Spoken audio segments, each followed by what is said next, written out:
for preparing us to be able to have this first conference on the African soil regarding before, pre, and post,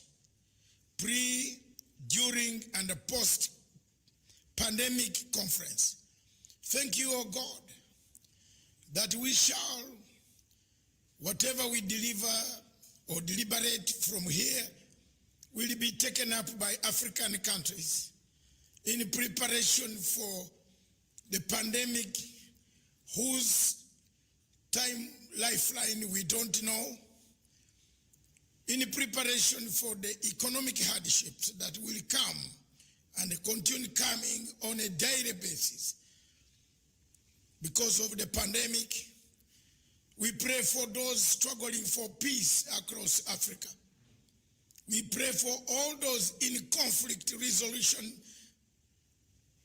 who need conflicts resolution mechanisms to be brought to their countries. We pray for Nnamdi Kanu, that wherever he is, he gets a fair hearing, and let the world know about his abductors, those who seduced him to be abducted, and they don't want to tell us how they abducted him.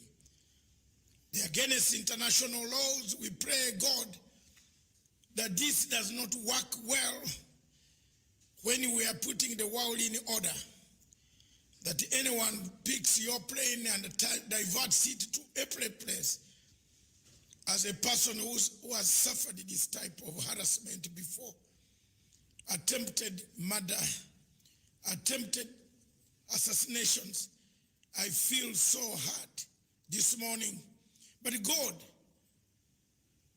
all my heart and the hearts of those who yearn for that freedom are in your hands. That we pray tomorrow and the other day, that as this pandemic sweeps Africa, let there be a solution. African countries have not been prepared. They will never be prepared. They have never even been prepared. The money you send, they eat it. The Buharis of these days eat the money and allow people, they fly out in hospitals across the globe to be treated while the people in Africa suffer. We pray that you give courage. Oh God, remove this burden from us. Most of us cannot afford oxygen. Most of us cannot afford the tablets. Most of us cannot even afford masks. The continent was not prepared. The continent is not prepared. The continent will not be prepared.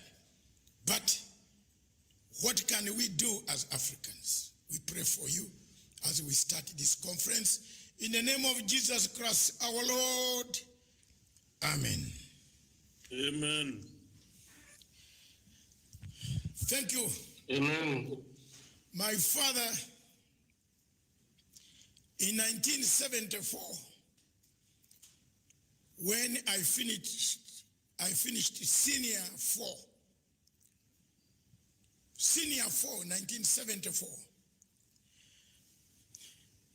I passed religious education very well, which is called, by then it was called RK, religious knowledge. Don't mind about my accent, because for us where I come from, they call TD and the DT. So at times I might slip the tongue and I call T a D. My father wanted me to become a bishop, a reverend. In 1974, after senior 4, where I passed religious knowledge with a distinction number 2. That means I knew the Bible so well. This Bible here, which I have had for 45 years. I knew it very well. So my father had an impression that you must go to Bishop Tucker College Mukono. It's now a university to study theology. My 7 uncles, one of them was very upset and told my father, how do you take this guy to this thing here called religion? He will become very deadly and he will lose one item. This guy is a politician. He should go back and study and continue with A levels.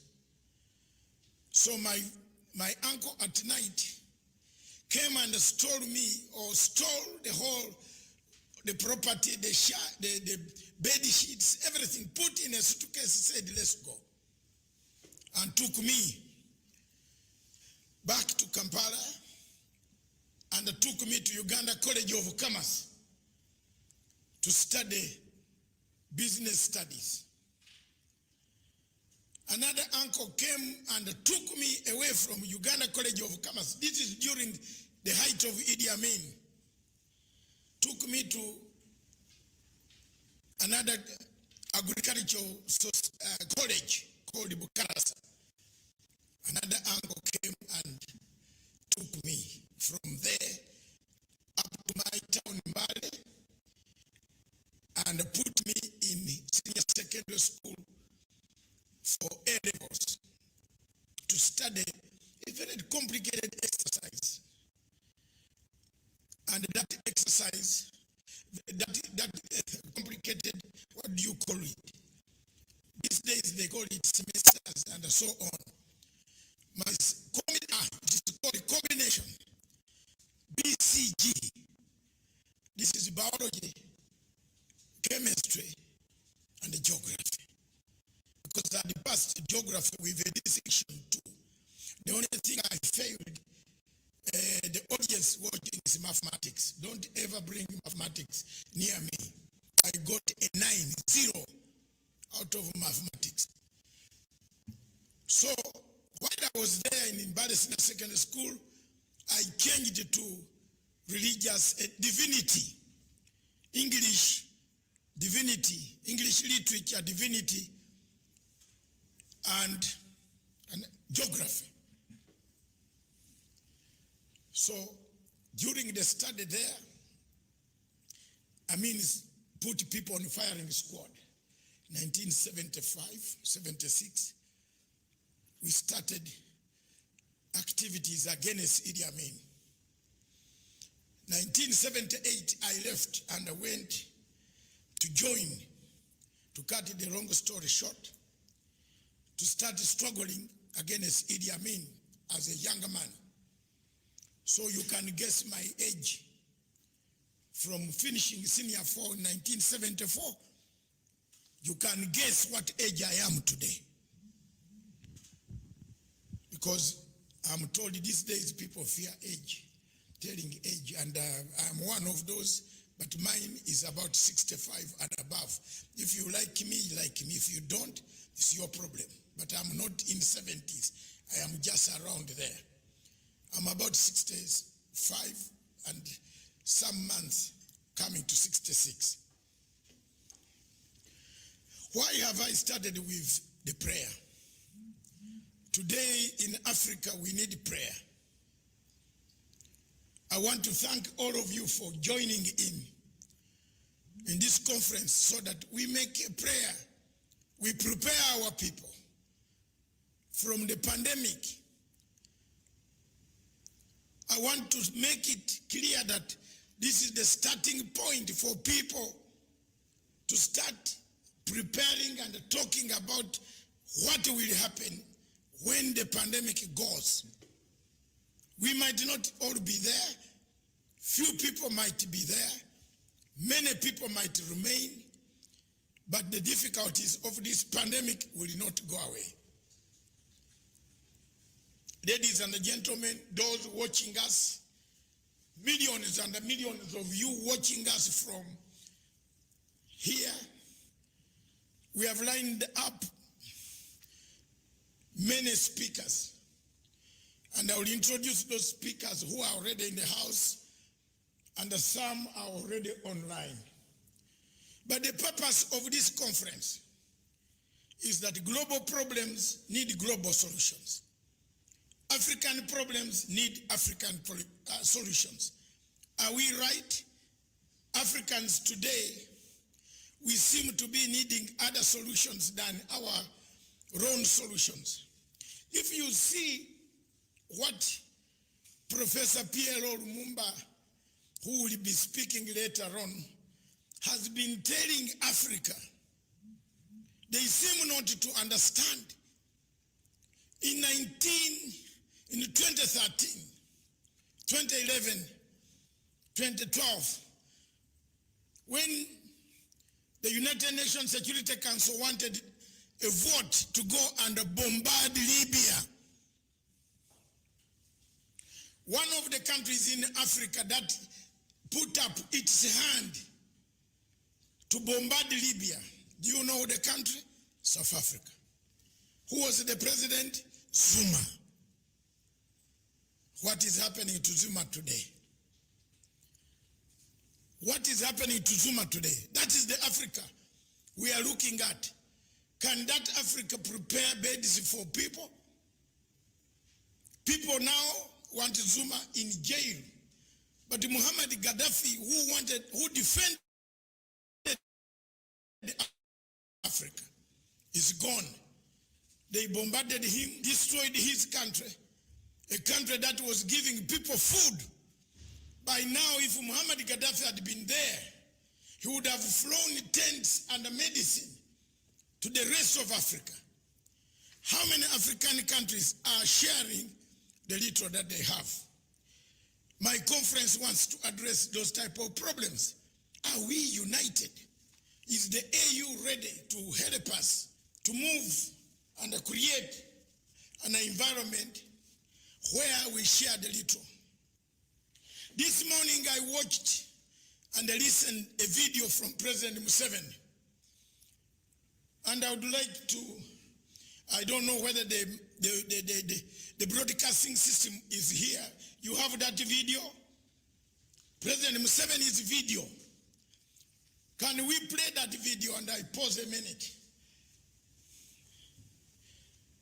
I pause a minute because I'm coming to several subjects. 2 minutes. We shall play that video for you all over the world and millions watching us.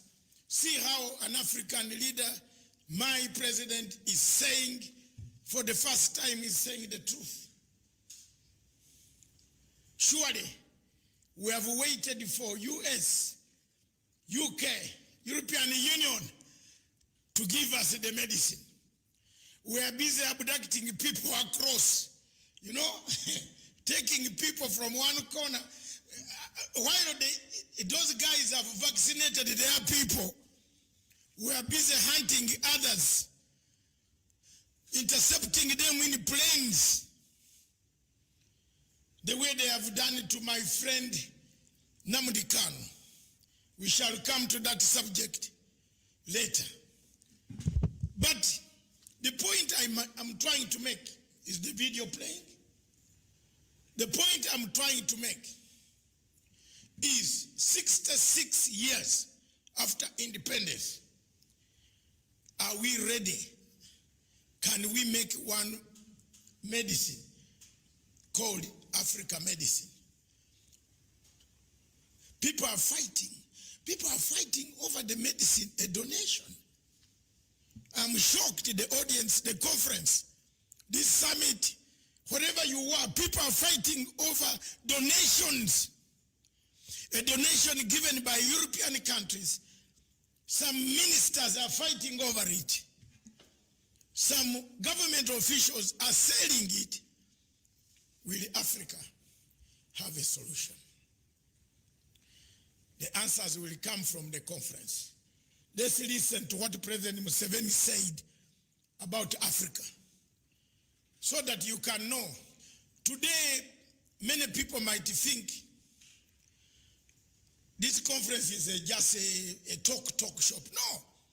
Tomorrow, You are going to see very many people coming to call this type of conferences. Too late. Africa, we are never proactive. We are reactive. If the meeting is on Monday, an African will go for a visa on Sunday. Even if force break the embassy, which is closed in Nairobi or Lagos or Abuja or Khartoum, that I want a visa, I'm going tomorrow for a meeting in London, or I'm going tomorrow for a meeting in Brussels. We are never proactive. So with this disease, with this pandemic, is Africa ready?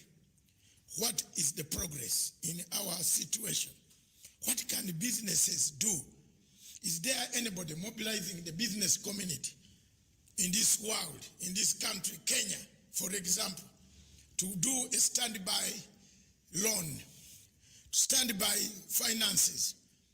I am pleased that Uganda, starting from 60th, the Uganda government will be giving, it has already singled out people, because Uganda has got an identity card, ID. Kenya did not do Huduma number and finish. I want to tell you, Uganda has got an ID, so they have already known how many people need money. And starting from 6th of July, the Uganda government will be giving 100,000 Uganda shillings per person of that category. That is a step forward. That is a very good step. First of all, there are people, our parents, our grandparents, who cannot afford this medicine. So is the video ready? Okay, let's watch the video. You can sleep too much. I have never believed in independence. Therefore, this unfortunate phenomenon where people have vaccines and they say, no, we must first vaccinate our own people. That's unfortunate, but I like it because it works you Africans. Africans are a disgrace to ourselves. Why do you have to depend on the outside for everything? Life, you depend on the outside. Why? This is a big shame for Africa. You people, how can you sit here as if you are imbeciles? That we are dying, we are waiting for foreigners to come and save us. We shall die until the foreigners come to save us. What sort of people are you? And you are trained. It's in the orientation.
If you are not speaking, unmute. Mute your. Yes, mute your phone because we can't hear you. We don't want to hear you talk. Sorry.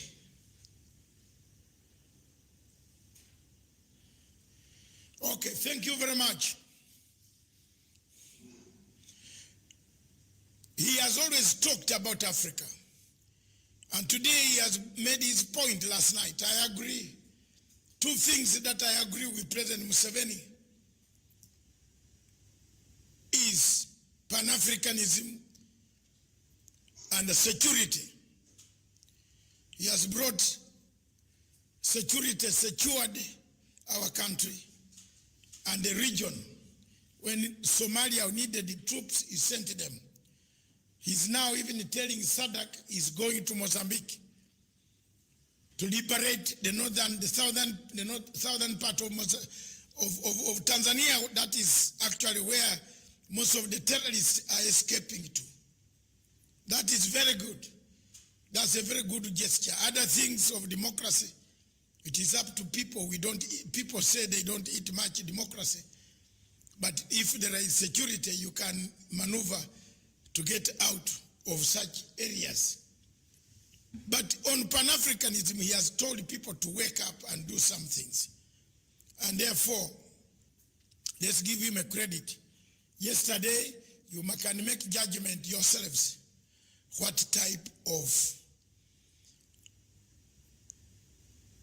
Africa you want. Before I sit down and invite one of our main speakers this morning, I want to remind you of a letter, and I hope my people will open it up. I don't know. I want to remind you of a letter that I wrote on 18th of February 2020, 18th February, as they look for that letter. It was a letter written when I was in The Hague, in Holland. I'd gone there to fight against the International Court of Justice about the boundaries between Kenya and Somalia. I saw on the plane when I was flying into The Hague and landed at the Schiphol Airport conference,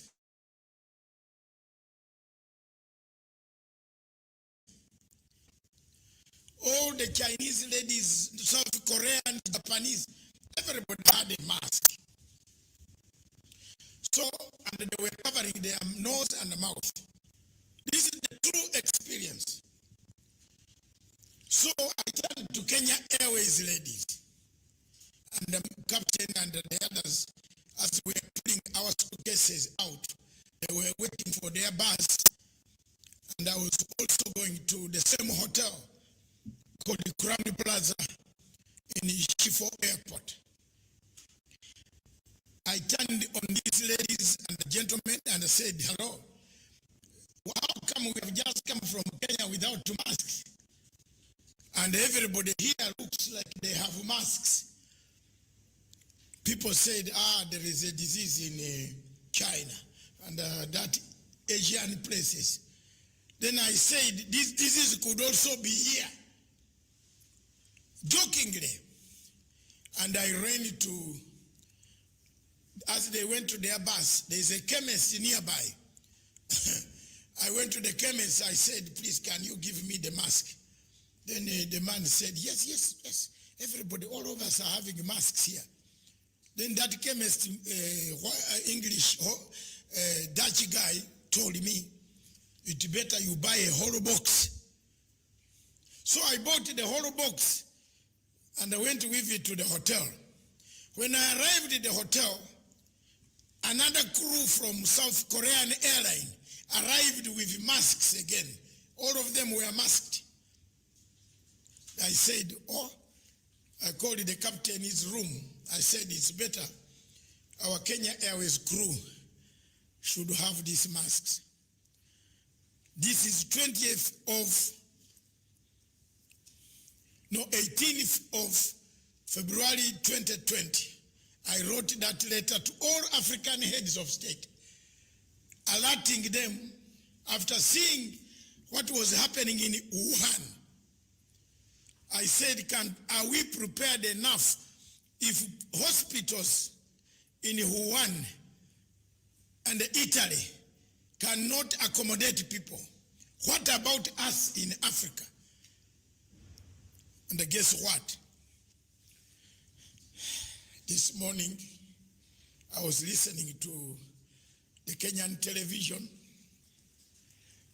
and I heard some people even gongaed or ate the money for COVID.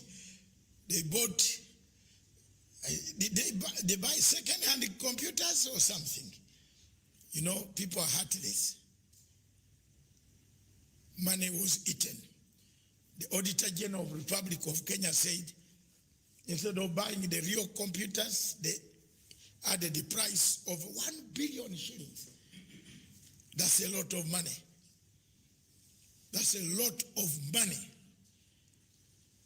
And the Kenyans might not receive that money ever. So these are the difficulties that we want to address. And I want to thank you all. First of all, I want to thank all the dignitaries watching across the world, because I've seen from here quite a lot of activity from the numbers. Thank you very much for watching us. We have lined out speakers. The first speaker on the podium will be Professor P.L.O. Lumumba. Professor P.L.O. Lumumba and I come a long way. This White Sands is very historical for us, that it was the first time that Professor P.L.O. Lumumba told me in a conference here that, was it here? Yes. He told me that, did you know that Matsanga's village has jiggers? That's why Matsanga's legs are like that.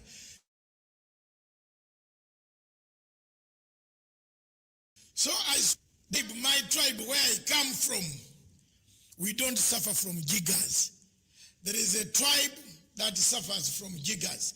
And that tribe are Basoga from Uganda, not Bagisu. Bagisu don't suffer from jiggers. We don't have jiggers in our... People laughed. I remember General Obasanjo made a laughter, said, jiggers, so your legs have jiggers, don't bring them on the platform. But Professor P.L.O. has been my friend, a great friend of mine, an uncle. He calls me uncle. You know, he's very small but very powerful. He's a constitutional lawyer. He read constitutionalism. He will interpret everything that in line with COVID-1 regulations and any international matter that might come across today. Then our second speaker will be Simon Ekapa. I think he's there. Simon? Yes. Our second speaker will be Simon Ekapa from Finland, a Nigerian who lives in Finland. He's also not a Nigerian, a Biafran. Because the other time I called him that, he was very upset with me. He is, I will tell you his credentials, and when he comes on the stage. The other speaker will be Mr. Edward Kusewe, sorry. I like his Ugandan name. He looks like a Kuwesa.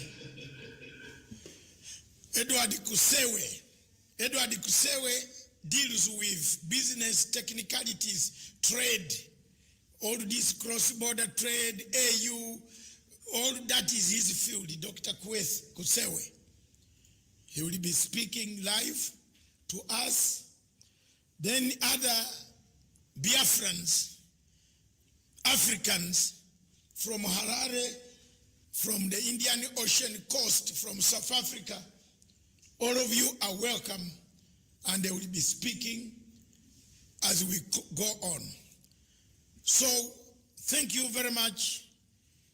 We have Professor P.L.O. Lumumba coming up to speak to us. Let's take notes.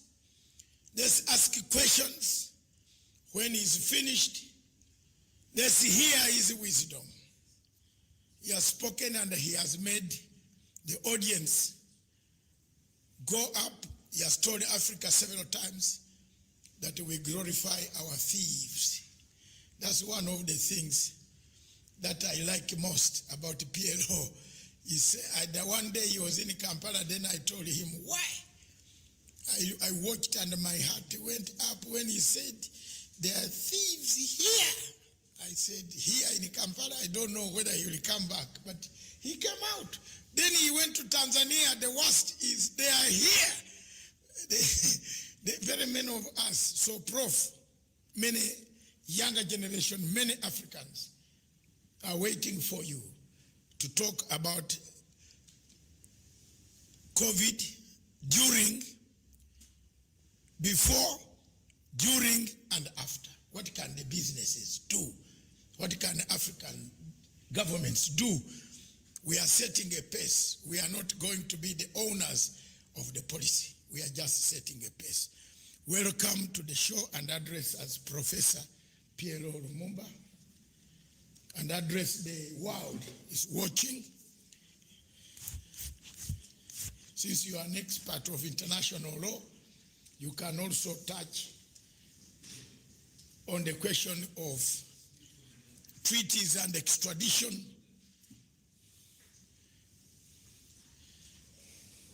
Thank you.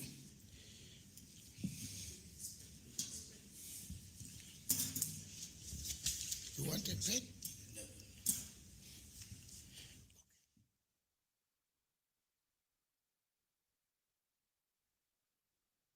Let me start by thanking the Pan-African Forum Limited for putting together this hybrid interaction this morning to interrogate a subject that is as important as it is topical.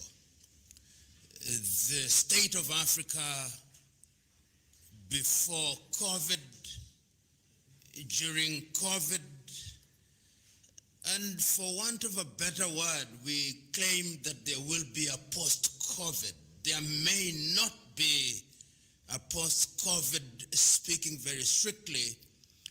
COVID may very well be with us, and we will learn to deal with it and to conquer it. There is a sense in which those who look at Africa take the view that the problems of Africa have been overanalyzed, and that indeed we do have a proper diagnosis of African problems. The only problem is that we don't appear to identify the right antidotes. It is not the first time that Africa has been devastated by a medical condition. The only distinction that we now have is that COVID has been defined as a pandemic, to mean that it has ravaged the entire world, and that cannot be denied. But Africa has seen epidemics. Many of you who are present virtually will remember the devastating effects of Ebola, which ravaged the western part of Africa only a few years ago, and indeed did make a comeback during this year.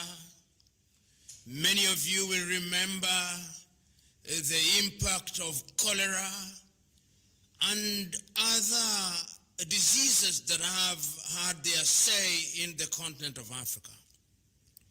The impact of epidemics and now pandemic have been devastating to African societies, African politics, and indeed African economies much more visibly.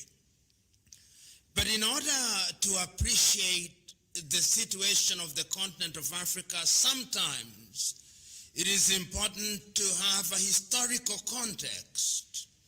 And that context is one that must remind us that in our unguarded moments, we speak about Africa as if she were homogeneous. And I'm using the word homogeneity very deliberately in order for me to demonstrate that Africa is not as homogeneous as we would want to have it be. And that in itself is necessary to point out, because that also defines how we respond to situations.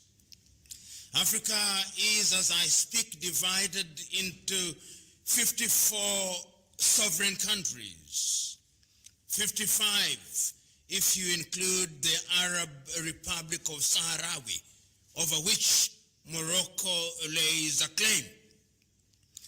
This claim to sovereignty does define how African countries respond to situations. You will agree with me that the so-called Francophone countries in Africa, whether they like it or not, ordinarily take a cue from Paris. And their reaction to matters economics, matters politics, is very Francocentric, if you permit me. There is also a sense in which those countries which were formerly colonized by the United Kingdom, despite their denial to the contrary, also have a very Anglo-centric response to issues economics and issues political, particularly when they operate under the aegis of the Commonwealth of Nations, which, as you know, pretends to be a community of equal states, but is essentially a backwater attempt by the United Kingdom to retain political tutelage over her colonies. The countries which were colonized by Portugal do not suffer quite the same fate, because Portugal, as you know, was a backwater European country which lost its luster. And one can say that in terms of actual control, they do not have as much leverage on Cabo Verde, Guinea-Bissau, Angola, or Mozambique as the French would over her former colonies. And aside from those erstwhile colonizers, I've not mentioned the Spaniards in Equatorial Guinea, I've not mentioned the Belgians in the Democratic Republic of Congo, I've not mentioned the Italians who had a stint in Somalia. They are Johnny-come-latelys into the African scene. And these Johnny-come-latelys are countries which were not traditionally colonizers, but post-World War II acquired quite some strength. The United States of America leads in that regard. And many countries, including European countries, do take their cue from the United States of America because of its economic and indeed military might. A lot more recently, we have seen the advent of China, which in her emergence and in her political and economic diplomacy has bailed out, and I use the word bail out in quotation marks because it is debatable whether they have been truly bailed out. But China has become a big power in the African continent. There is today no country, or if there is very few, if there are very few, we do not have the Chinese engaged in some economic activity that do not look at the human rights situation and the environmental situation. In other words, China is an emerging hegemon in the African continent. The Soviet Union somehow is also beginning to have a footprint, much more recently, as we have seen with the establishment of military bases in Central African Republic and in the Sudan. That is the state of Africa. And it's important to put that in perspective so that when we talk about the COVID situation, we are able to see that there is a scramble for Africa. There was a scramble for Africa which led to the Berlin Conference in 1884 and 1885, and out of which African countries were partitioned. Then we regained independence, and I think that is also important. On what platform did we regain our independence? And one listens and must listen very keenly to some of the leaders of the African independence struggle in the 1960s and in the 1950s and later even in the 70s and the 80s, in order to appreciate that Africa promised herself a number of things. That we were going to fight poverty, that we were going to fight ignorance, and that we were going to fight disease. Our agenda was clear. We were clear that at the time of the colonial hegemony, our people were denied good health facilities. Our people were denied opportunities that sound education offer. Our people were denied resources, and they merely eked out a living while their resources were being taken out of the continent. Those were the promises, whether it was Kwame Nkrumah speaking in Ghana in 1957, or Ahmed Ben Bella in Algeria in 1961, or Nyerere in Tanganyika, then Tanzania, or Kaunda, or later Mugabe, or Mandela, or Nuyoma, or NATO, or Marshall, or Nnamdi Azikiwe. All of them were speaking the same language. And courtesy of history, if you listen to the early ideas of some of these individuals, they were quite clear.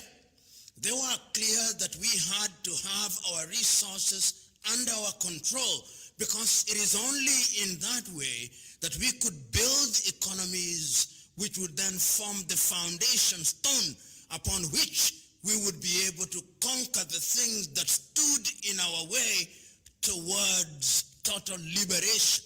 And those were summarized by the words of the Sagiefo Kwame Nkrumah when he said, "Seek ye first the political kingdom, and the rest will come." His idea was that political independence was not an end in itself, but a means to an end. And what was the end? The end was fundamentally economic liberation, social cohesion, and of course that must be understood in the broadest of senses, that independence not only required but demanded that we were able to give unto ourselves the things that we had been denied. But in order not to bog ourselves into that history, which is very well known, you will see a number of things that were recognized in those early days. That one of the things that we had to do, and you will see these in the speeches that were delivered on the 24th and 25th days of May 1963 by the leaders of the then independent African countries, almost to a man, saying that it was important that we begin to liberate ourselves economically, that we ensure that we do not depend on our erstwhile colonizers.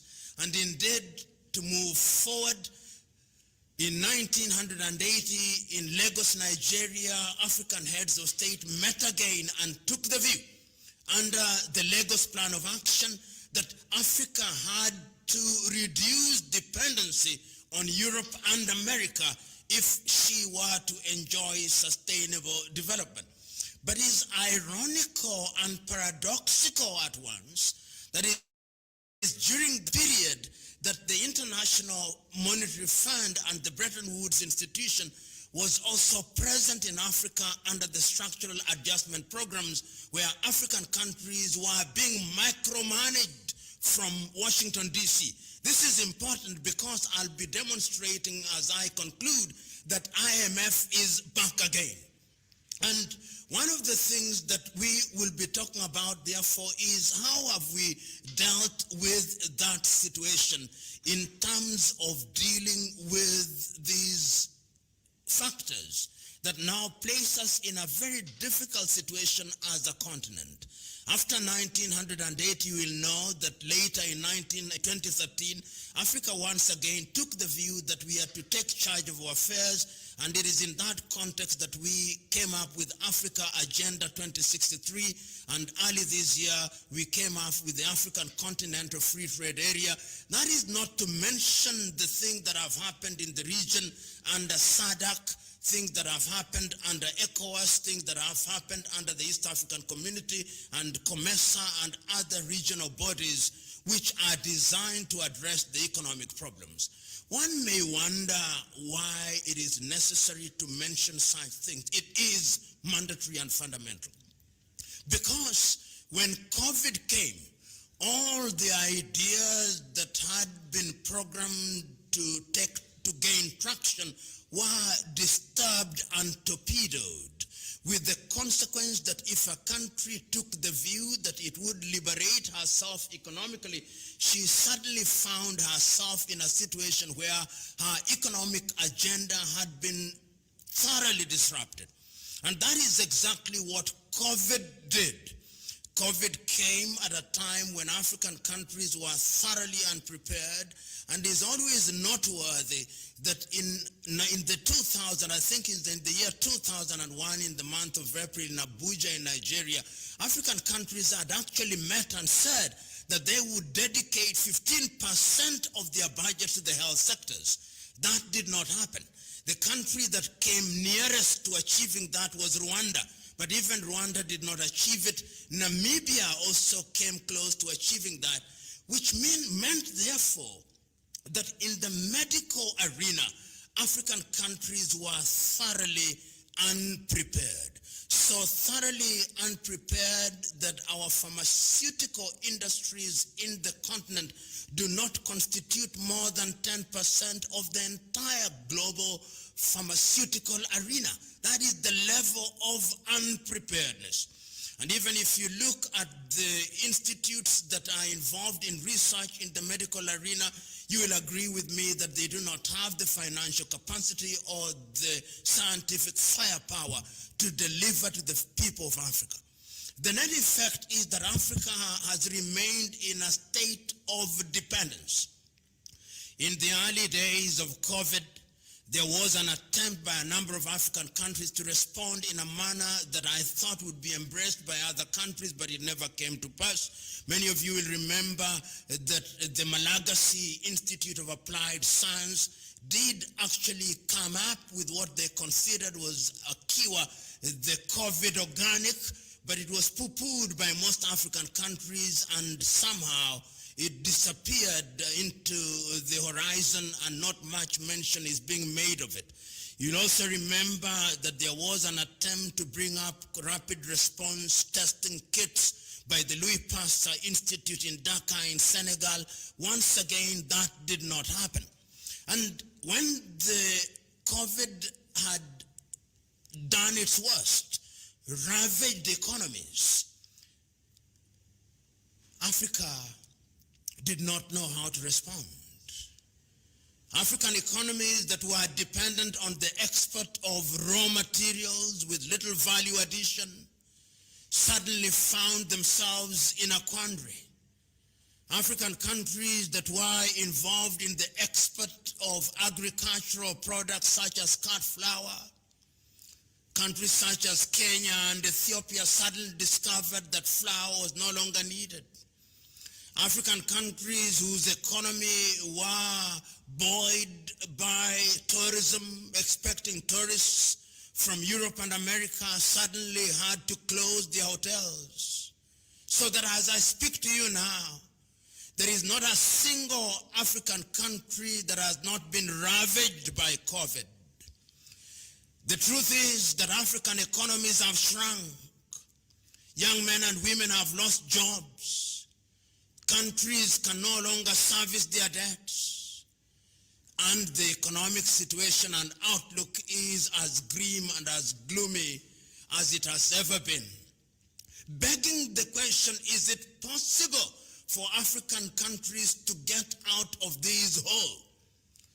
A little earlier, you had a clip by the Ugandan President Yoweri Kaguta Museveni, with whom I agree on his analysis that Africa has found herself exposed. And once again, as she does, and when I use the word Africa, I'm using it deliberately to mean all so-called sovereign African countries, we are out in the world with bowls in our hands.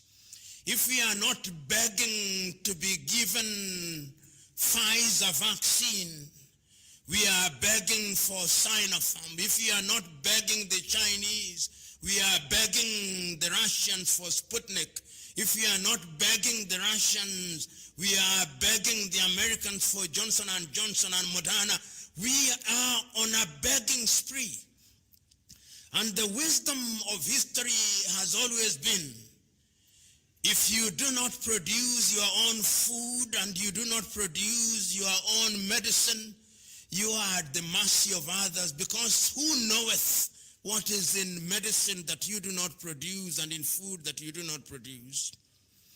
The irony is that since many African countries regained independence, we have men and women in the arena of science.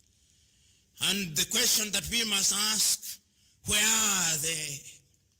Where are the great Nigerian thinkers who have gone to the best universities in the world?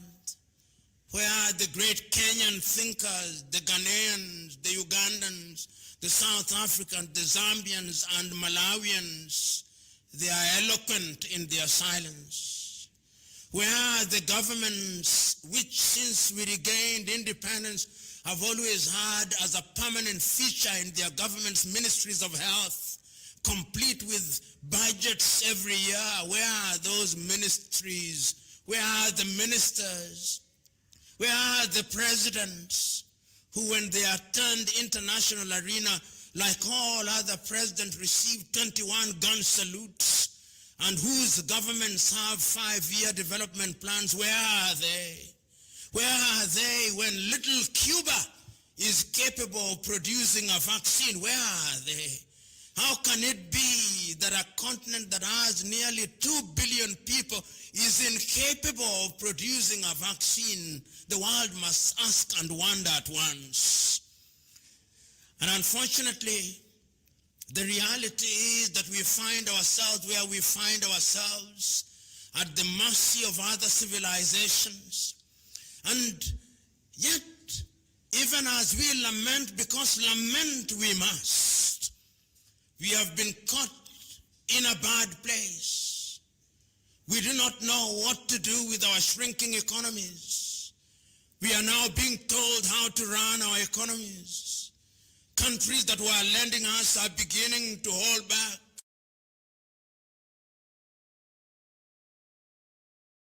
Because there's the muck and mire of debt, and that it will be impossible for us to salvage ourselves.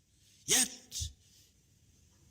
the old saying and the cliche at once, that it is darkest before dawn. And that is why I hold the view that this is indeed a wake-up call for Africa.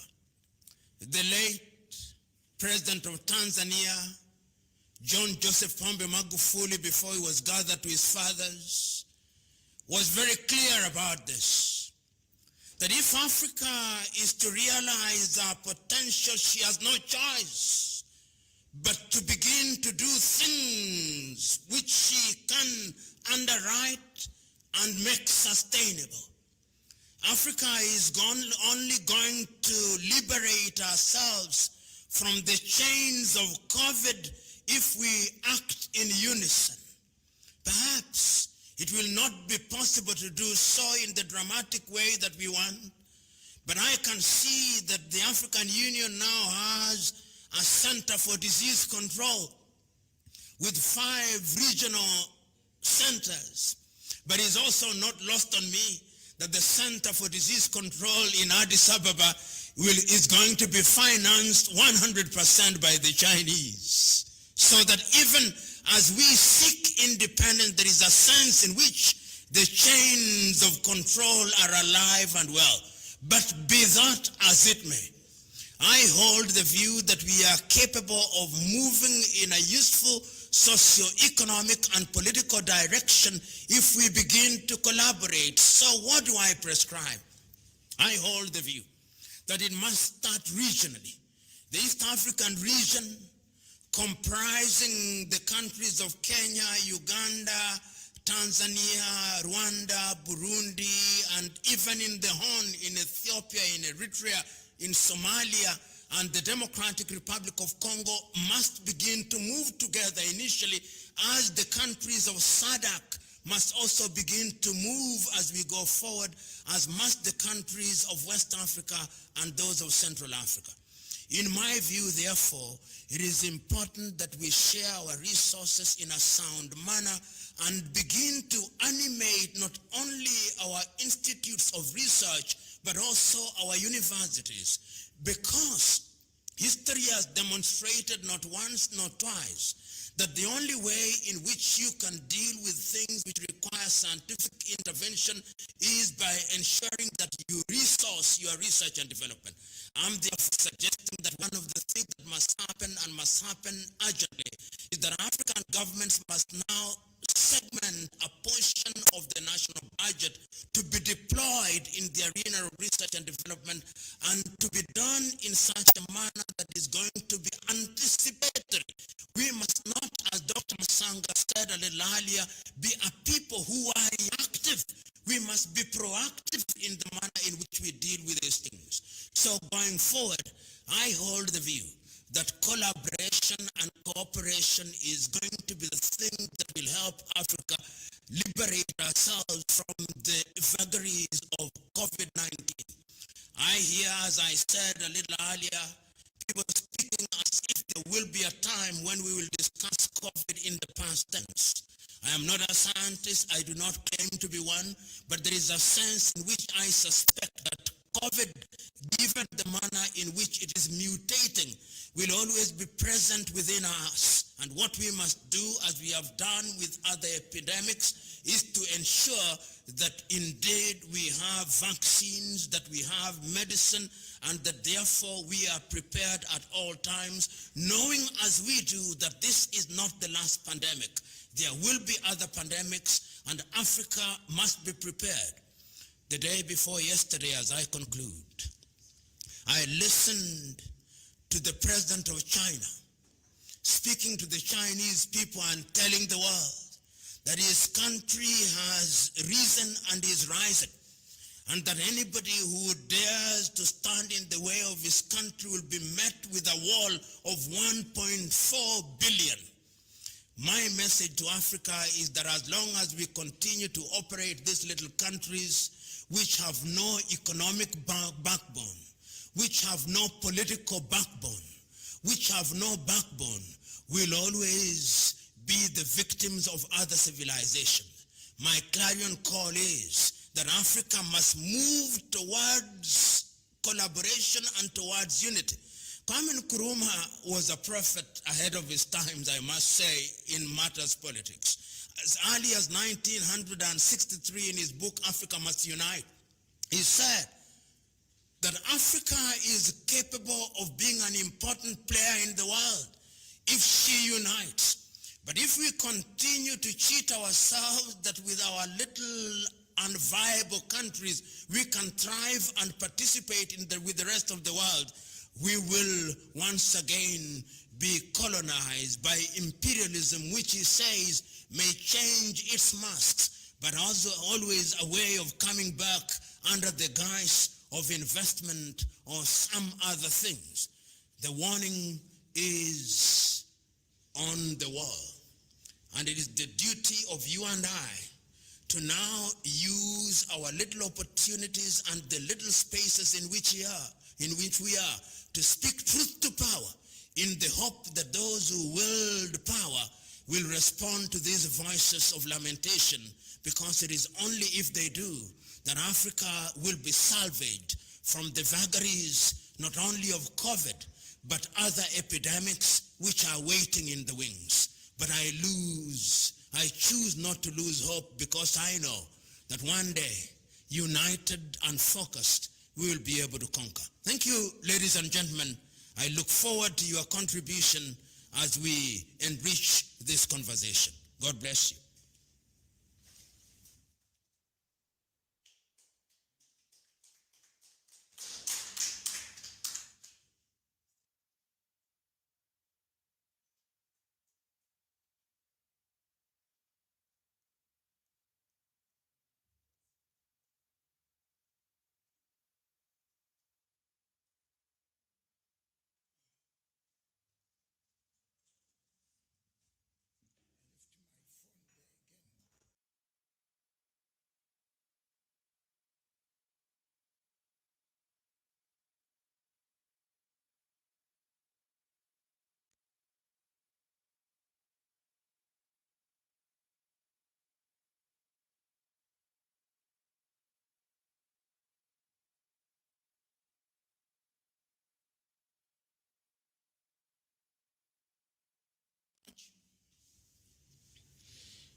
Viewers, those watching us at the conference, I want to thank Professor P.L.O. Lumumba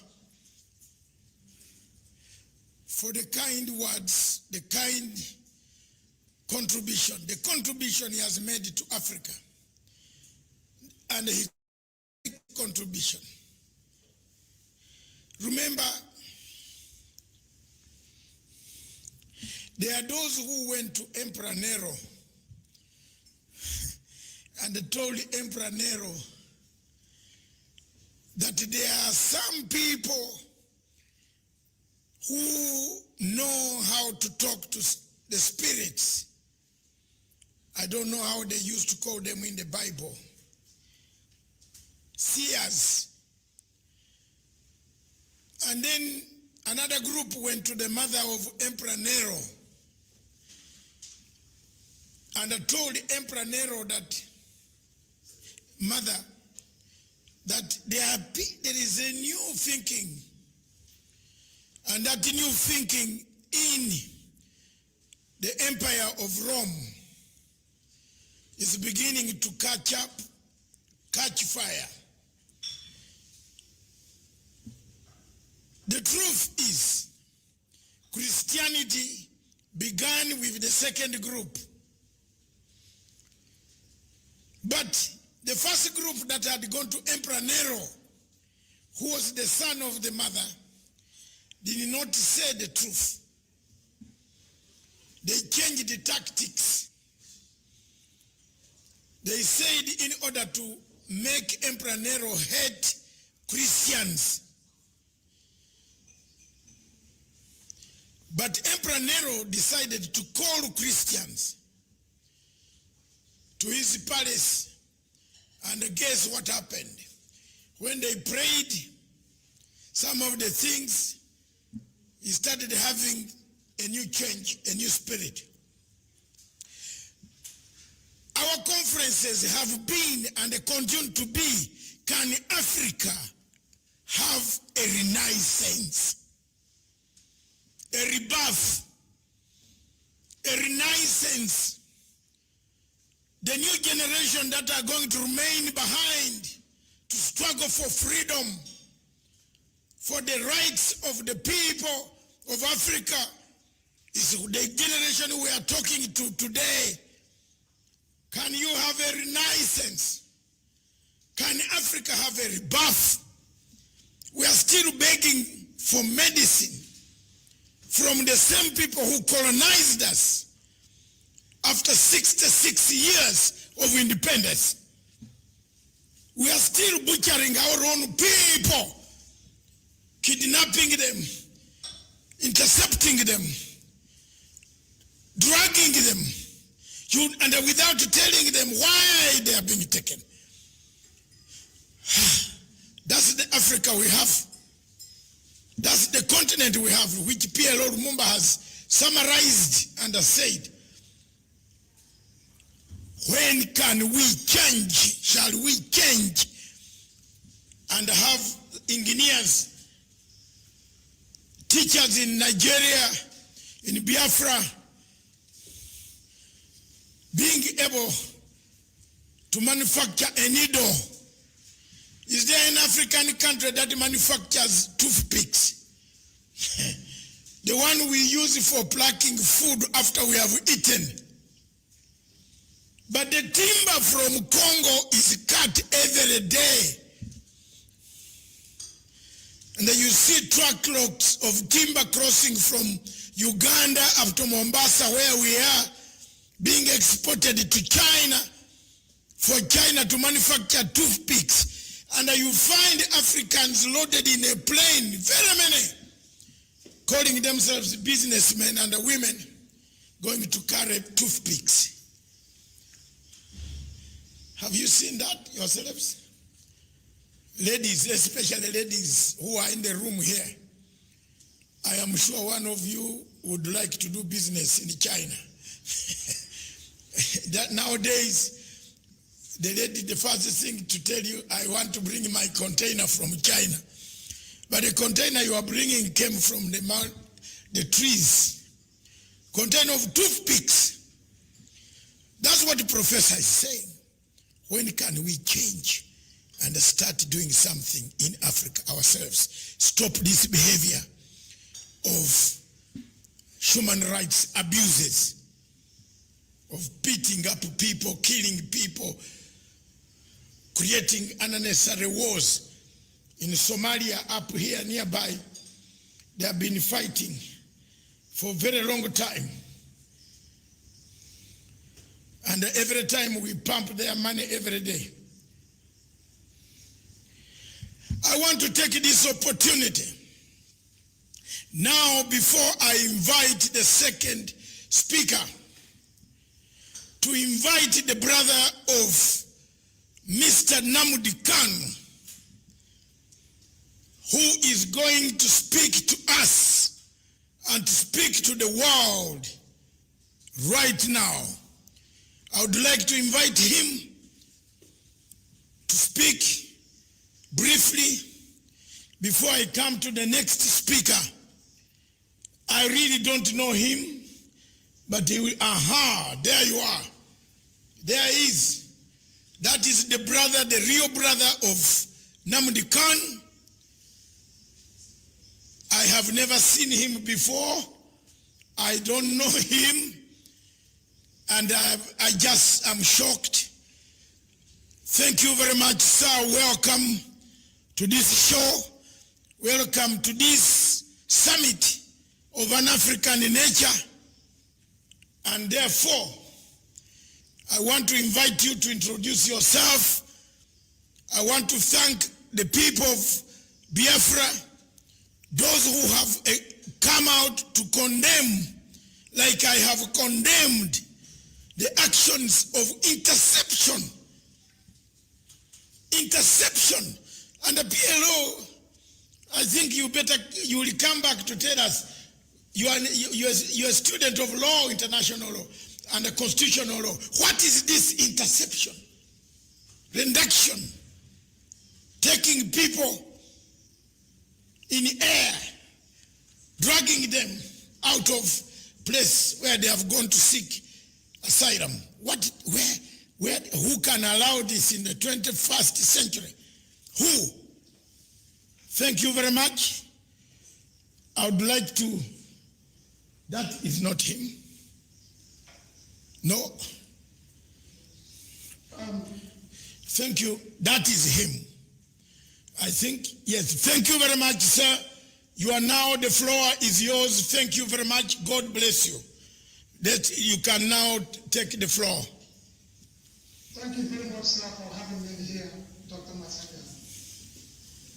And before I could make any speech, first of all, I have known you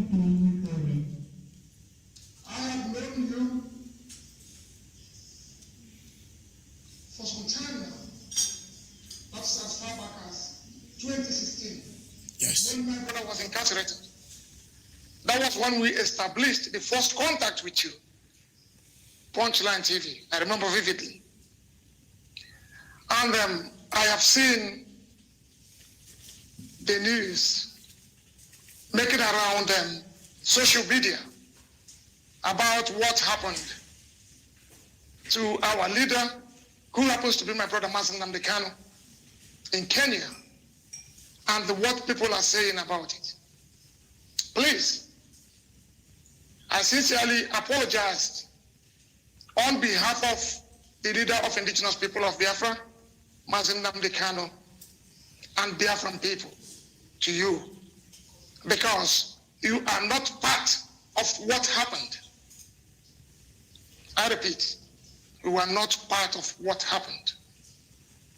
Although the kidnapping of my brother took place in Kenya, Nairobi, which virtually everybody is denying today, even including the Kenyan government. But that reminds me of one thing. I don't know why we should allow such a thing to happen. I want to tell His Excellency, the President of Kenya, Uhuru Kenyatta, what his name stands for, Uhuru, means freedom. And probably he never knew why such name was given to him.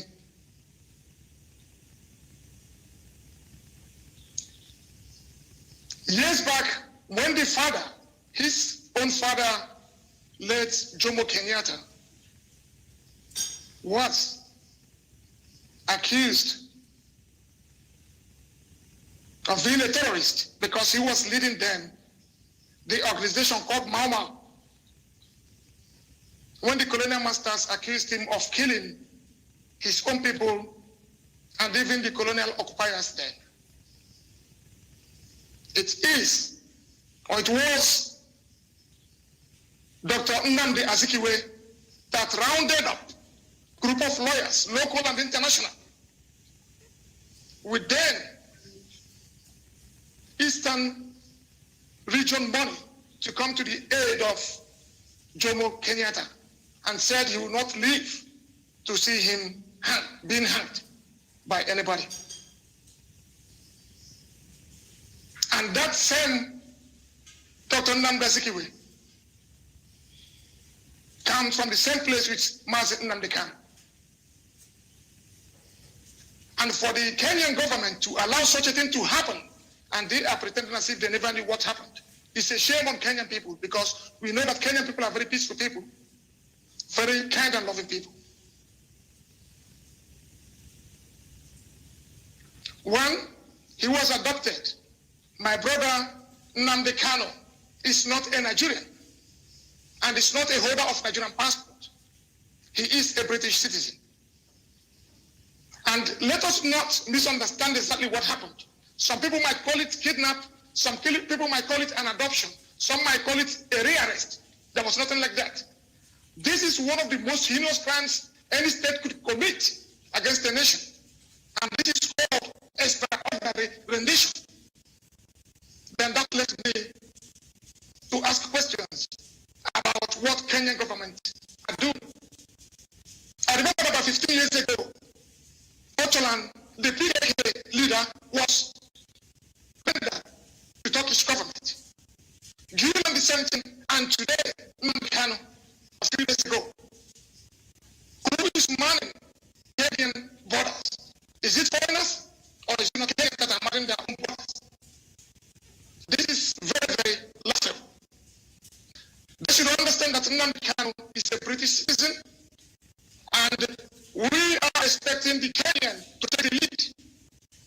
And I I know the British authority, they are doing everything they can within themselves to make sure they get this issue. He has medical issues, and the same Nigerian government could not allow Nnamdi Kanu to have access to doctor or to medication. This is what is happening at this minute as we speak. And the question I'm asking is, what is the British government doing? What Nnamdi Kanu is asking for is what every other person asked, including the father of His Excellency, the President, Uhuru Kenyatta. That was why your father gave you that name, because he fought for the freedom of the Kenyan people. And selling your own people where they'll be killed. I think this is the worst thing you can do as a Pan-Africanist. We are working to keep Africa free. We are working to make sure that Africa develops the way it's supposed to be. But it's very, very unfortunate that people who we are looking onto are the ones misleading us. And I'm calling on the African community, EU, European Union, United Kingdom, United States of America, to intervene in this case, because this is the worst crime any state could commit against any nation. This is called extraordinary rendition. It is not kidnapping or adoption.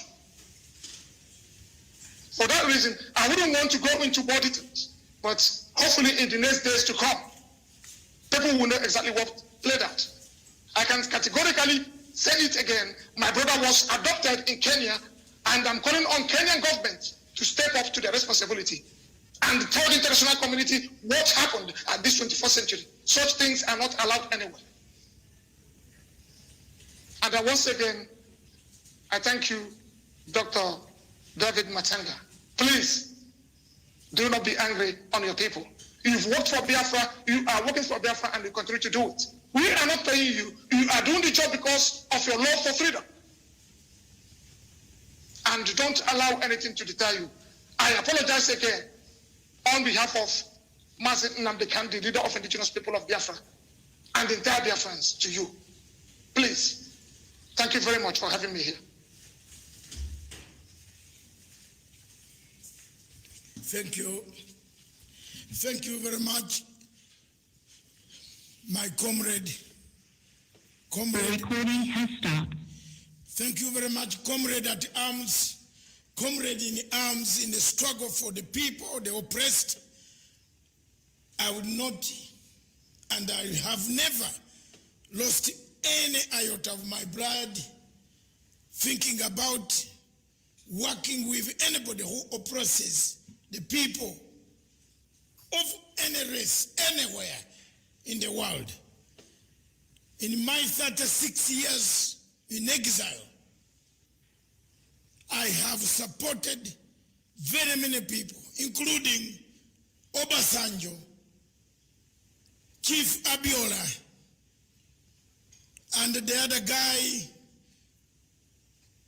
who was killed in prison. We supported, we demonstrated with Nigerians together with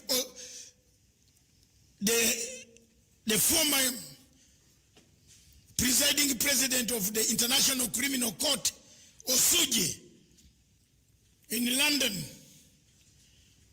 We took the London embassy of Nigeria, surrounded it for several hours, breaking windows in order for the Prime Minister, Ken Sarua. I stood firm together every Friday from 3 p.m.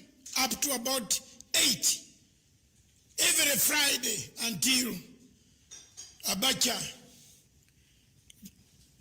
released and killed the rest. Abiola was killed. That Obasanjo you see there walking with his African journeys is because of my voice. And I feel very hurt when somebody could even think of me. I did not know where Mr. Nnamdi Kanu was. I didn't even know he comes to Kenya. I don't know.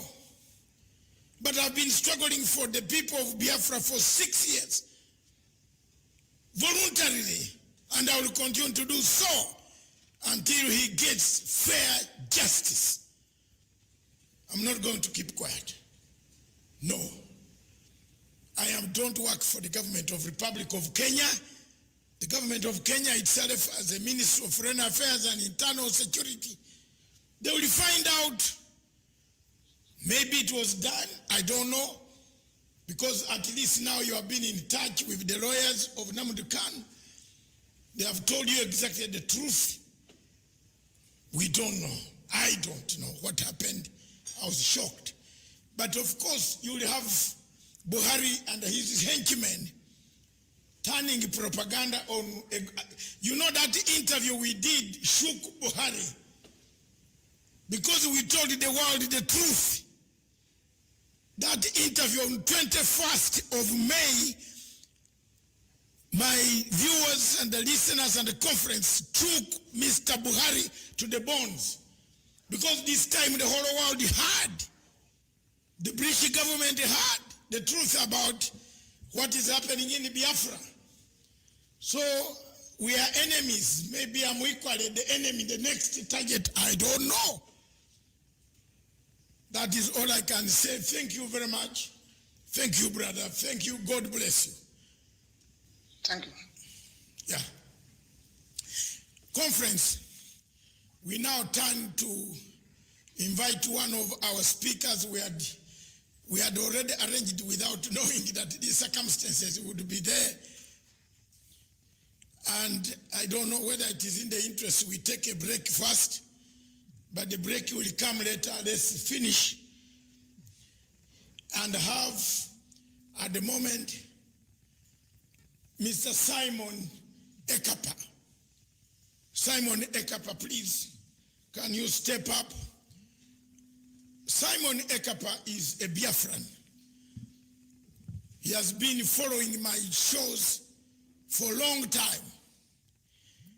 And he also broadcasts from Finland, and he has been one of those advocating for change, a referendum in Nigeria. But the pandemic touches all of us. Today our topic was the pandemic, COVID-19. What do we do? Of course, the Buharis have already got money to fly to London Charing Hospital. By the way, Nigerians, whenever he goes to London, he goes to Charing Hospital. Let's crowd there this time. I'm going to mobilize, we crowd there, so that hospital has no entry, so that he does not come out. Let them fly him through the roof. That's what we did to Paul Obiya. That's what we have done to some African president whose plane was impounded. We had refused to pay our money. So he has touched the wrong button. This one here. When I'm in London, I'm difficult. So thank you very much, Ekipa. Thank you. Simon. Simon is going to introduce himself. I want to thank you, brother. Thank you for continuing feeding the world with the correct information regarding our brother who is now sick and is not being given medicine. I'm sure the British government is going to take action to find out who exactly did this heinous crime of taking a person who is not Boko Haram. He's not part of the Boko Haram. And yet they can allow Boko Haram people to fly to get medicine and come back. You see, that is the whole thing of what is happening in Nigeria. Thank you. Simon, take the floor, please. Thank you very much, Dr. Matsanga. Thank you very much, my own very brother, Kanu for showing on this particular program in this critical moment to render apology on behalf of all of us to Dr. Matsanga. you are in a very best and better position to know what has happened and a lot of things that so many people do not know. So let me use this opportunity to ask all Biafrans to cease henceforth either pointing finger at Dr. Matsanga. The fact now is that apology has been rendered on behalf of all Biafrans and on behalf of our leader, Mazi Nnamdi Kanu. And anybody that goes further to start pointing finger at Matsanga, we will regard you as the enemy because you are not in the position to accuse anybody. You are not in the position to accuse anybody about what happened to our leader. Now, I also want to thank Professor Lumumba for being and showing on this program. I have longed for this day to come, in the sense that there are people like you who are well respected.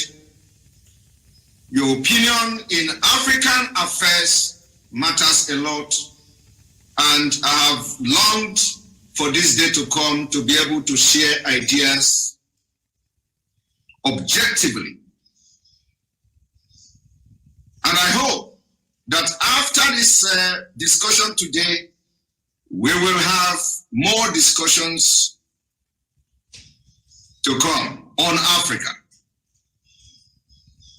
Also, for those who are angry, for those Biafrans who are angry, we understand how you feel.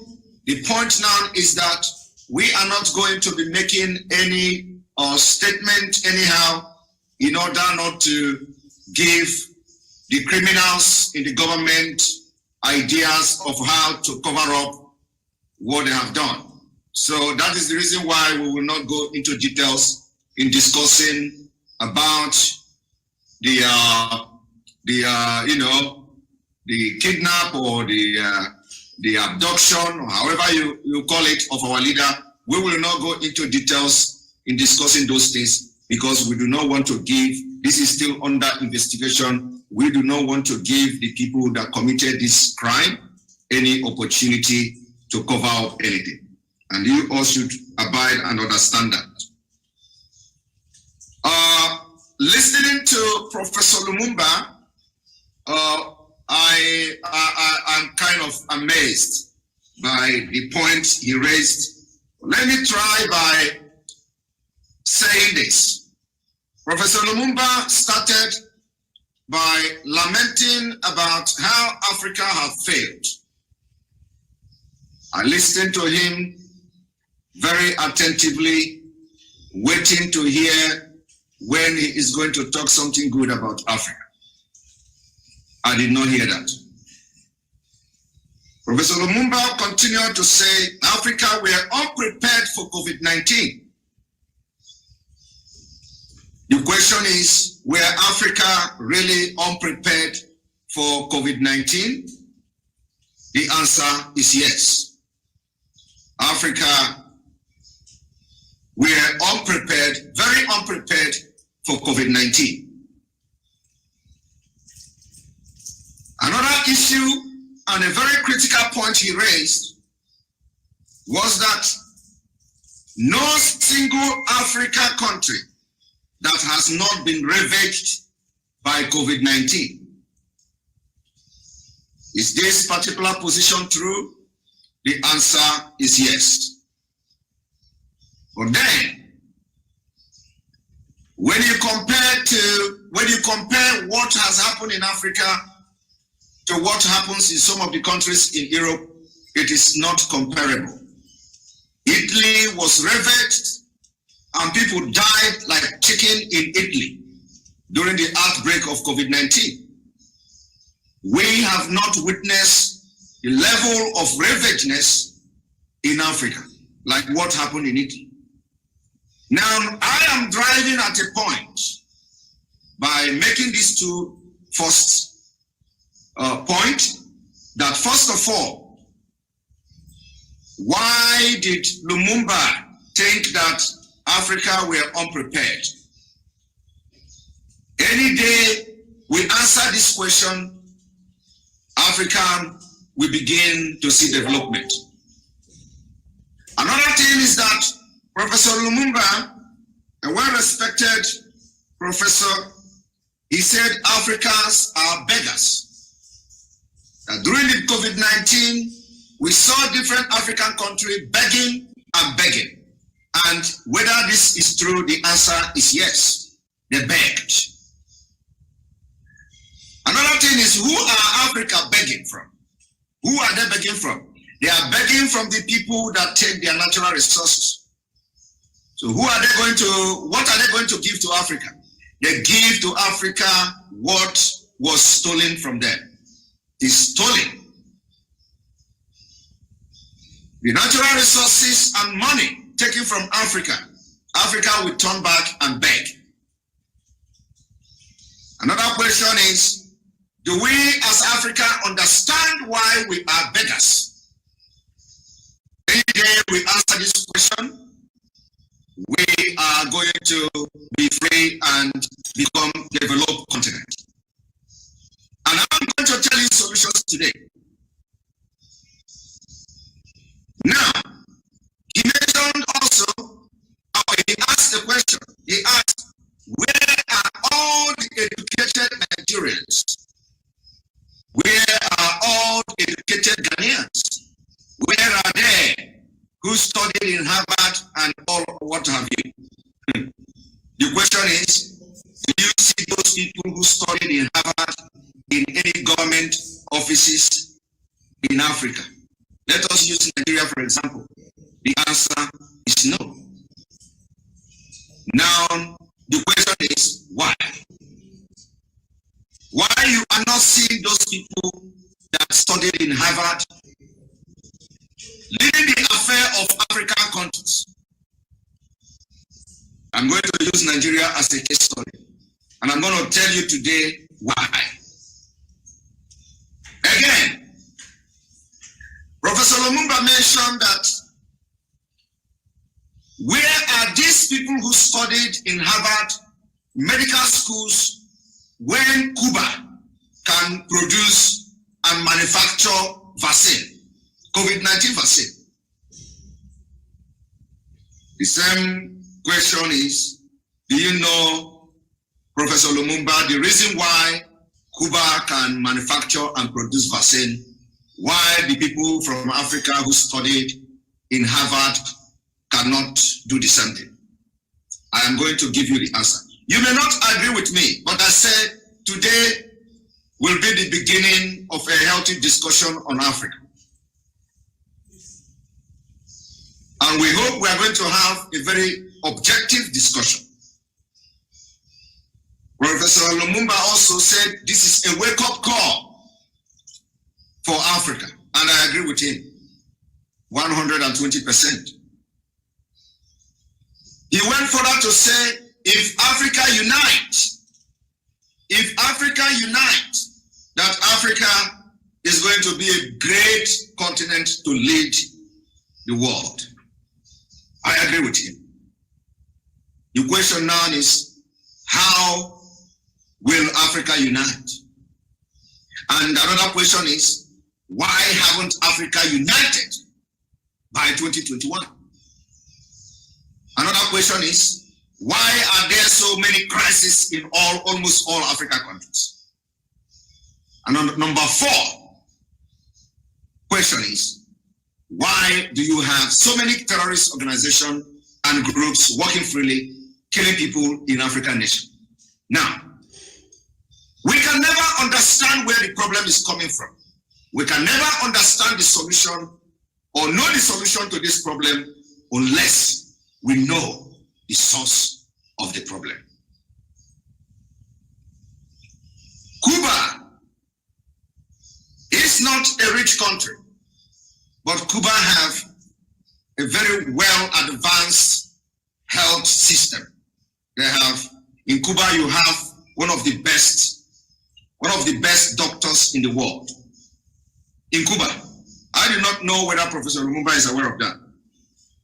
However, the problem of Africa is we are too diverse. What we call the diversity is the problem of Africa. I want to also put it to everybody watching us today that nobody has been able to actually conduct a thorough and a well-investigated research, medical research, on how this COVID-19, how it could affect Black Africans. Not Black America, but Black Africans. Do we have any kind of different journey that the COVID-19 not be actually very effective to break down the immune system of Black Africans? Nobody has been able to research on that. And the question is why? Because Africa cannot do it. Africa do not have the possibility to conduct research to know how COVID-19 could affect the immune system of Africans and compare it to how it could affect the white, the Europeans, Indians, and what have you. We do not have that kind of medical record. If we compare the level of ravage of COVID-19 in a country like Italy, what we saw, that kind of COVID-19 were to happen in Nigeria, we will be looking at 100 million people dying because there is no medical equipment. Nigeria begged, and they even begged the CEO of Tesla to give them some of the medical equipment during the outbreak of COVID-19. So, after having highlighted some of the interesting points raised by our professor, I would want to tell him today the reason why Africa were unprepared for COVID-19 and they will never be prepared. The reason is this: Africa have a very dangerous diversity, starting from Nigeria. And we needed a nation to drive or to be the lead of Africa's civilization. The diversity in some of the African countries are very dangerous diversity. Remember, when you say dangerous diversity, it is really very dangerous one, because diversity has never worked anywhere in the world. When you make reference to the European Union, one important thing Professor Lumumba said also is that how can a country of 2 million were able to produce COVID-19 vaccine? And that is a surprise to him. 2 million were able to produce COVID-19 vaccine. But countries like large countries in Africa could not do it. The answer to this question is very simple. The place you see that you have 2 million people in that country and they were able to produce this COVID-19 vaccine means that there is no dangerous diversity in that country of 2 million people. And the Africans should start to think towards this direction. We need to divide our diversity to be able to unite Africa. Without disintegrating the diversity in Africa, Africa can never ever be united. We need to pieces Africa. After piecing Africa, we begin to come together for the unity and will eventually become the power of the world. Why did I say this? I am saying this because this is what is obtainable in the Western world today. This is what is obtainable Somebody say, this is what is obtainable in America, this is what is obtainable in Europe. When you have a collapse, unworkable system, you can never manage any outbreak of any disease. You will not have any workable health equipment. You will not have a functional health sector. And like you rightfully said, the African people were unprepared for COVID-19, and they can never be prepared in 200 years to come with the dangerous diversity we have in Africa. In Nigeria, for example, you would agree with me that some of the people that piloted the COVID-19 in America were Nigerians. In fact, a Yoruba man was the lead research of COVID-19 in the US. Do you know why Nigeria cannot get it? Because the person that studied in Harvard or studied in one of the best universities in the world, you can't see them in Africa, because the people that are governing Africa country, most of them have ulterior motive. The ulterior motive is ethnic, religious, and cultural driven. And that is the reason why we say it is time to divide along.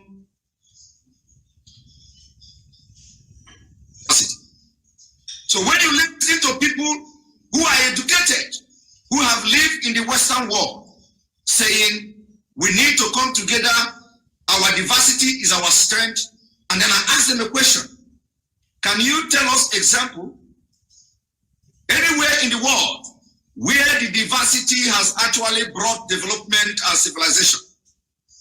If you are able to give us one example of a country that has a very dangerous diversity and they were able to progress, we are going to listen to you. But as I speak today, the second day of July 2021, there is no country that has diversity, not to talk about the dangerous one, that are progressive. Europe divided along tribal line. Every country in Europe, they speak their language, they have their culture. The only ethnic group is the political party. The United Kingdom is a kingdom. It's a kingdom united. Different kingdom united under one queen, under one king, under one kingdom. They have different culture, different languages, different governments, and they're divided along tribal line. Because they tried to form a very strong force with their diversity, and it didn't work. They fought war, very deadly and very, very brutal war, bloody war in England. Today, they are enjoying the dividends of dividing along tribal line. That's why you have a United Kingdom. It is a kingdom with different government. Wales, England, Ireland, Scottish, all these people are different. That's what we are asking, that if you want Africa to progress, if you want the second COVID-19, like you said, the coming of the second COVID-19, not to ravage Africa and kill our people, we need to start now to lay the foundation of becoming one of the powerful continents in the world. How do we do that? We have to start to educate our people, channel our energies in preaching Biafra Nigeria disintegration, because from there we are going to lead the way for Africa freedom. Africa is not free. We cannot have all these natural resources. We cannot be blessed with all manner of natural resources, and our professors, our doctors recognize the fact that we are beggars. It is very absurd. We know what we are going to do and how we cease from begging. Africa have what it takes for people to beg from Africa. And this will not happen until the diversity that is destroying Nigeria and Africa is divided. The diversity in the sense that when you have people who are competent in the government, who are educated, who are very conversant in handling health issues, you will not see them in the affair of the government. The government have ulterior motive. In Nigeria today, the biggest problem of Nigeria is the diversity. The diversity in Nigeria is a very dangerous one. You have cultural diversity, you have religious diversity, you have tribal diversity, and bringing all this diversity together, you are not looking at a progressive Nigeria. Rather, everybody that comes to the affair of the government will try to drive ethnic, either ethnic, religious, or tribe.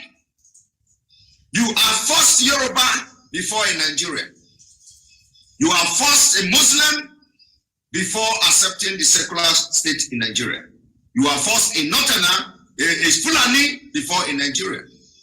You are first a Biafran before a Nigerian. And anytime a Biafran found himself in the position, he would want to favor the Biafra people. Anytime a Yoruba found himself in the position, he would want to favor the Yoruba people. Anytime the Fulani found themselves in position, he goes beyond borders to bring the entire Fulanis from all over Africa into Nigeria. Some of them today have built dynasty in Nigeria. They are the one telling us who to leave Nigeria and who not to leave Nigeria. And when you think about what to do for the development and progressive of Nigeria, they tell you, we are outnumber you. We are bigger than you. They tell you it is a question of number. They tell you this is democracy. We have more people at the National Assembly than you. When you tell them restructure Nigeria so that Nigeria can progress, have growth, have good hospital, people can be employed out of competency, they tell you, go and contest election in your local government. They are not interested in anything that will move Nigeria forward.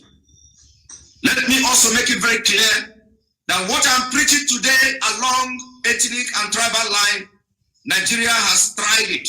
Nigeria practiced it. It worked. It worked that during the olden days, Yoruba in the United Kingdom, they are recognized, they have their consulate, they have their passport, they have their currency, they have their own wealth. Economy was booming. The Afro people enjoyed the same thing. The Northern people enjoy the same thing. And only this can make Africa move forward. You need to start at a cardinal point. You need a country that will be a cardinal point for the progressive of Africa. You need a country that will be a cardinal point for other Africa to emulate. At this point, every country in Africa has failed, like you rightfully said, that all African countries have failed. You exempted only one African country. We have tried to manage the COVID-19, but we do not want to continue managing. So on this note, let me allow whoever that's want to contribute, and allow our professor to comment on this line of argument today. And remember what I said, nowhere, anywhere in the world that you have diversity bringing civilization in that country. I do not need to go further to start giving professor what happened in Europe, what happened in Soviet Union, what happened in America, and how America is not in diversity. because America have one single law. America, even all the states are divided, but America is found in Christianity. And I told people who argue that America have diversity, I told them that I disagree with you. Do not use America to give example of a diversified country, because America, any day Islam, any day Sharia is implemented in America, then I will agree with you that America have now embraced diversity. Until then, America has no diversity. So do not use that as an example. Thank you very much, the audience, as I wait to make my comment again after Professor or any other person that spoke. Thank you very much. All right. Thank you. Thank you so much. That was Simon Akbar. I've been told the name is pronounced as Akbar, not Akbar. So thank you so much for that submission. And I've seen you calling on Professor to come to respond to some of the points there that he made earlier that you challenged. And you asked a couple of questions. How can Africa unite? Why is Africa not united?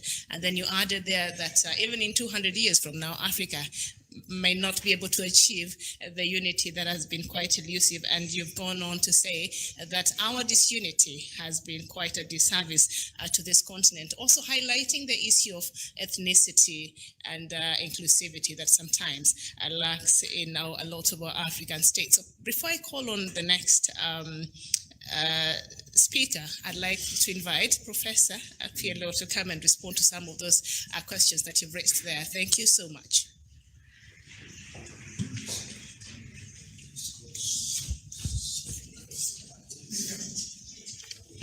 Thank you very much, Simon.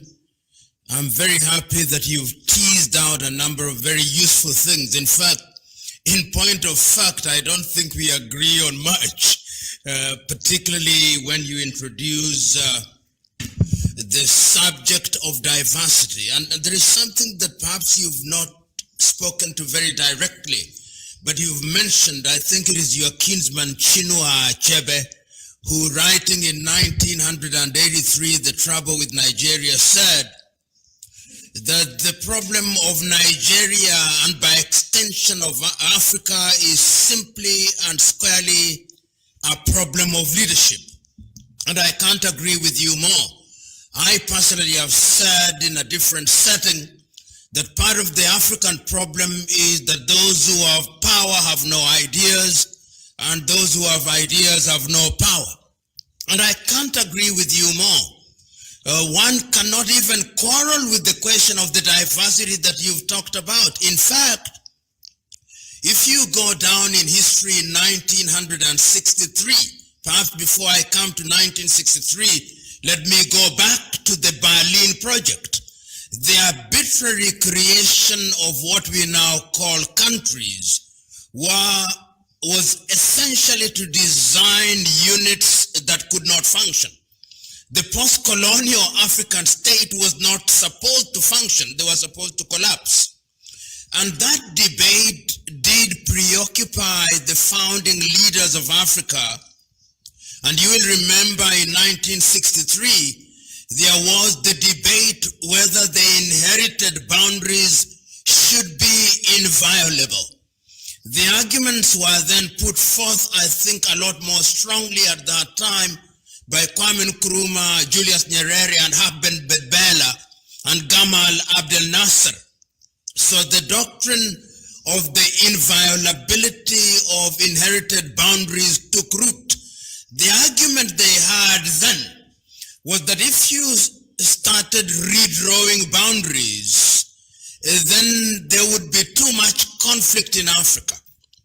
And for a time, of course, we were tied down, and we still continue to be tied down with these artificial boundaries. Simon, you will agree with me that indeed, the reason why the Osagie Kwame Nkrumah called for the immediate unification of Africa was the very same thing that is happening now. He said, if we don't unite now, and these presidents and prime ministers that are emerging in these little artificial countries begin to get used with political power and the trappings of office, then Africa will never know peace.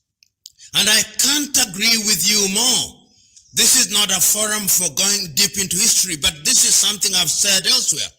Your typical European nation is a nation state. One cannot quarrel with that. You go to Sweden, it is the Swedish, they have a small Finnish population, and they have special governance for them. You go to Finland, a Finnish population, a small Swedish population, they have a problem with them. And indeed, in Europe, as you've rightly said, in countries like Spain, where you have a multiplicity of nations, the state is divided into 17 ethnically pure nations. The same is true of Switzerland. During our own lifetime, I think you and me have seen the Soviet Union collapse along tribal lines, creating Russia, Ukraine, Kyrgyzstan, Azerbaijan, Armenia, and all these, Belarusia, and all these. The question that we must grapple with, and unfortunately, Simon, we are afraid to grapple with it. And the truth is that our fear is informed by our hypocrisy. We are hypocritical, particularly those of us who have had the advantage of what we call education, that is formal schooling. So that you would hear somebody who is a Yoruba, for example, or an Igbo, when he is at a forum where he thinks that he or she will be accused of ethnicity, saying, Nigeria must be the way it is. I've been on record as saying that most African countries must be renegotiated for their survival. The Swiss renegotiated their country. That is how you have a very weak center in Bern. You have the French speaking, the German speaking, the Roman speaking, and the Italian speaking. Aside from Tanzania, which through the very active effort of Mwalimu Julius Kambarage Nyerere, there is not a single African country that is grappling with the question of what you've described as negative diversity. And I can't agree with you more. Until the day that Africa begins to confront how to deal with diversity, there'll be conflict after conflict in Africa. And as I conclude, I want to give you an example, if only to lend credence to your own argument. Ethiopia now. Ethiopia was being touted as a country that was beginning to realize major economic gains. As I speak to you now, the Tigray are rebelling against the government in Addis Ababa. The Amhara are also worried about the government in Addis Ababa. The Oromo are doing the same thing. Somalia is the same thing. You go to Sudan, in Darfur, in the Nubian, you go to southern Sudan, you and me know the problem between the Nuer and the Dinka and the others. You go to Central African Republic, you go to the Democratic Republic of Congo, you go to even countries that we don't talk about very loudly. You go to Angola, the Ovambo and the Ovimbundu. You go now to South Africa, now that they want to arrest Zuma is beginning to arise. You go to Senegal, the problem of the Casamance. You go to Cameroon, you know the problem there. In Ambazonia, you come to your own country, the Oduduwa Republic and Biafra, and one can go on and on. And I am suggesting to you, as I conclude, that you remember 2020 was meant to be the year of silencing the guns in Africa. The guns were never silenced. And we have now declared this decade as the decade of silencing the guns. And it is important, and I can't agree with you more, Simon, that until and unless African countries are renegotiated for their sustainability, African countries are going to collapse. In Nigeria, there may be, and you can hold these artificial countries for a long time by force of arm, but wisdom demands that you renegotiate them. And I've been on record as saying that it's important for the Abuja administration to listen to what is being said by the Igbo people in Biafra, to what is being said by the Ijo, to what is being said by the Ibibio, to what is being said by the Odudua. And that is the only way in which we are going to sustain these countries. Otherwise, one day, what is going to happen to many African countries is what happens to Yugoslavia. And it is instructive that the year before Yugoslavia collapsed, what had happened is an opinion poll had been conducted, and it reported that the people of Yugoslavia felt more Yugoslavia than they were Serbians or Slovenes. Within 1 year, the country that Tito had put together by force of arm and by ideology collapsed. And you know what happened in Yugoslavia. And as I said at the beginning, you know what happened with the Soviet Union. And you too know, even in China, which we think is homogeneous, you know the agitation of the Tibetans. You know the agitation of the Uyghurs. Even in India, the federal structures are working federal structure, because Nigeria is not federal. Nigeria claims to be federal. You and me know that that is not true. There was an attempt to renegotiate Nigeria before the Civil War, and you will remember the meeting that was attended by Chukwuemeka Odumegu Ojukwu in Aburi and the Aburi Principle. Perhaps, I do not know whether it's too late, but perhaps there may be wisdom in going back to Aburi and beginning to ask what it is that can be done. And these are things that I think we as Africans ought to bring on the table now, because if we do, there's going to be so many conflicts in Africa, and it will be to the joy of the arms sellers in Europe and America and progressively Asia. So Simon, I agree with you, and I understand that indeed what is happening in Africa, even when we talk about preparedness, not just for COVID, for everything, not just for COVID. Your typical scientist does not have the resources which he or she needs in order to engage in serious research. I remember 2 years ago, I was in Vienna, Austria, and I spoke and said all Africans should try and come back home. During the question and answer session, a young girl, a doctor from Zimbabwe, stood up, and she said she agreed with me on everything except she wanted me to answer one question. Said I was a doctor in Zimbabwe. When I left, my salary was the equivalent of $5 United States, and I had not received it for 6 months. Should I still go back to Zimbabwe? I said no. And my answer was informed by reality. Many a professional in Africa cannot function because our governments do not have the wisdom and the sense to resource them. And that is why I said that research and development is critical.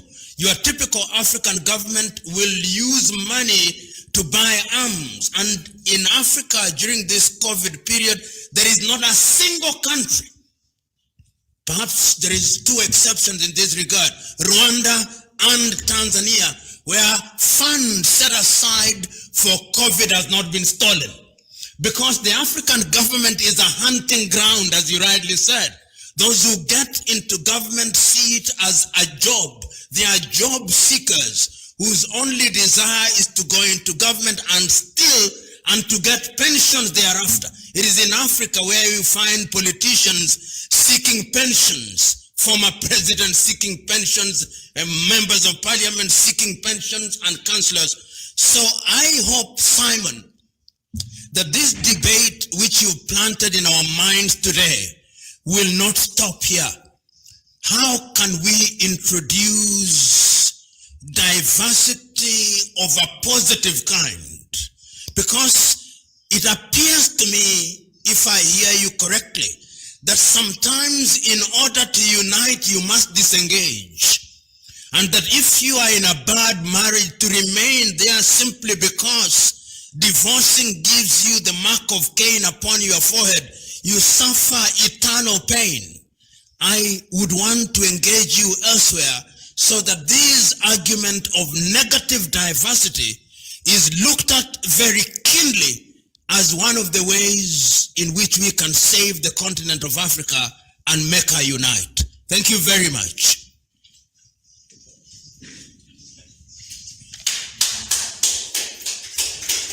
May I also make some quick word? All right, very well. Thank you so much. That was Professor Pielo Lumumba Simon. You only have about 3 minutes. 3 minutes? Yes. Okay. All right. All right. Thank you. Do I have 3 minutes? All right. Doctor, yes, I'm hungry. Doctor is saying I have to eat. Okay. So is it now? Yeah, just now. Go ahead. I'm sure in 5 minutes. All right. Go ahead, Simon. Go ahead. I should go ahead. Yeah, go ahead. All right. Thank you very much. Thank you very much, Professor. I am the happiest person today. It means that we are in a very right direction. Remember, you are one of the respected persons in Africa, and so having agreed somehow on this particular line of thought, we are expecting you to also be in the lead, because the point is that there are people who those leaders in Africa listen to, and you happen to be one of them that they're listening to. Now, you also mentioned something about Aburi. You touched a lot of things. You mentioned something about Aburi Accord, whether it is need to visit that or something like that, maybe because of what I have said earlier. Let me also put this in your mind, that the issue of Aburi, when we talk about Nigeria, the issue of Aburi is a no-go area, because a lot of things have changed. During the time of the Aburi Accord, we do not have 6 terrorist groups in Nigeria, and that 6 terrorist group, they are coming from one particular region. We do not have that during that time. So there are so many compelling factors that will make us not to talk about Aburi Accord. Aburi Accord or anything restructuring is out of question. Of course, some people may argue that, yes, let us restructure regionally and all that. And my question to them is, how do you restructure the 6 terrorist group? We need to handle this issue in a way to solve the terrorists, to solve the issue of insecurity. And we say we have researched and we know how to solve it. How to solve it is to, first of all, identify the reason why you have the terrorist group in Nigeria in the first place. What are the reasons? The reason is very simple. The terrorist group are fighting for Islamic State. What is Islamic State? Islamic State is a state where you have Sharia law. The Sharia law may be very extreme, or however, there is no difference between Islamic State and Sharia law. The Sharia law, Islamic State. Islamic State is Sharia law. Now, when you disintegrate Nigeria, automatically you have disintegrated the interests of the terrorist group that were formed to make sure that they turn Nigeria into Islamic State. Because, as I speak to you now, the 12 northern states in Nigeria already are practicing Sharia law. And even though we have Christians in the north, the northern Nigeria will be very comfortable with their Sharia law because they're already practicing that at the moment. That will also disintegrate the interests of the terrorists who are eyeing the middle belt of Nigeria and the southern Nigeria. When that is done, when Nigeria is created tribal line, the interest of this terrorist group already has been disintegrated 80%. How do we end this terrorism in the north? By that time, all terrorists will either lay down their arms in frustration, or they continue to launch terrorist attacks in other neighboring countries like the Middle Belt, Biafra, and Ududuwa. And what do? We are going to have what we call a joint military operation for a complete wiping out of terrorists in Sahel region, because we are going to have compromised military. When we say compromised military, is that uncompromised military. In Nigeria today, you have compromised military. You have military who are sympathetic to the terrorists. And those who are ready to fight the terrorist group in Nigeria will never be allowed to become the chief of army staff. Even if they are allowed to become the chief of army staff, the chief of army staff does not go to one front. The people that goes to one front who are sympathetic to the terrorists. So it can never work, and it can never end the war on terrorism. But disintegration of Nigeria will end the war on terrorism. It will make us, Biafra people or Duduwa people, and however, whichever country that is going to emerge from Nigeria, uncompromised military operation to bring Africa to a safe place. Like I said, the disintegration of Nigeria will be the beginning. Lastly, you also agree with what most of the things I've said, and I'm very happy for that. And it will be good that with this thing that you said I have planted in your minds today, we begin to discuss it. Let it begin to germinate. That sometime, you also agree that sometimes you need to, to disintegrate in order to come together. And that's what we're asking for. The disintegration of Nigeria, the disintegration of those who feel oppressed, who feel they are different, and for that, they are not being carried along in any government. Bringing them and making them go their way and govern themselves will strengthen the unity of Africa at the end of the day. And so submit. Thank you. Thank you so much. That is 2 minutes African time. All right. I think we will take a break right now, and then we shall be back at around 2:30, and we will continue with our afternoon session. But before we do that, I'd like to invite Dr. David Matsanga. Thank you. Thank you very much, Miriam. Thank you very much, Simon. Thank you. Today you have been asking me to find the professor. I found him, and he gave you gave him. You exchanged very good intellectual exchanges, and you learn more. Apparently, let me tell you, people think professor is older than Matsanga. No, I am older than professor, but only that professor is growing younger every day. He's a very good friend of mine, and he does not take enemies at heart. He has never had harbored anything. Simon is a good student of yours. He has been following whatever you say, and he wanted to put that word across. I want to take this opportunity now to thank all of you that our next session begins at 2:30. 2:30 East African Standard Time. And it will be moderated by Miriam, who will be now calling upon Dr. Edward Kusewa.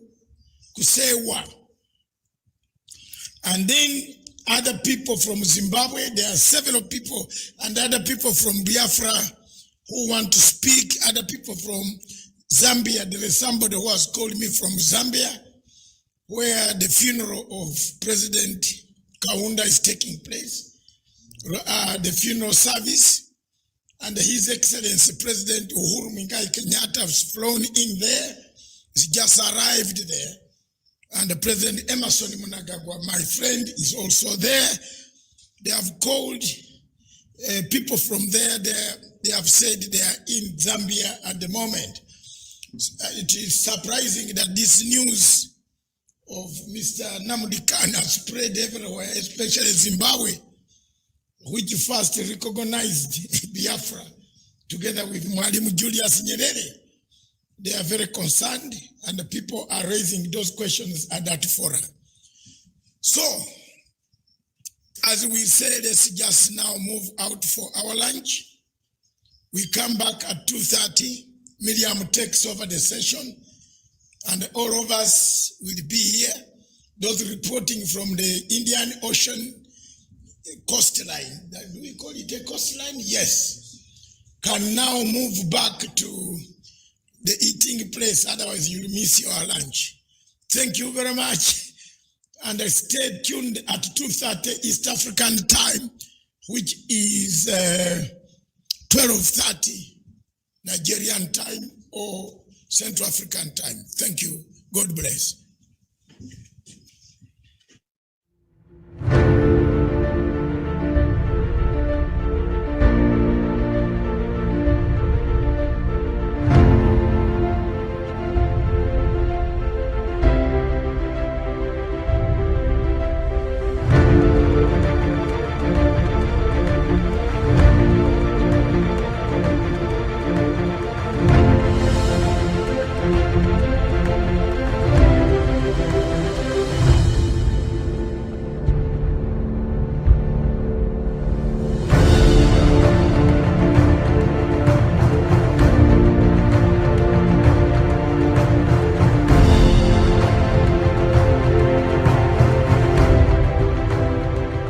Peace must be our goal and our guide. And all that we strive for as a human family, dignity and hope, progress and prosperity, depends on peace. But peace depends on us.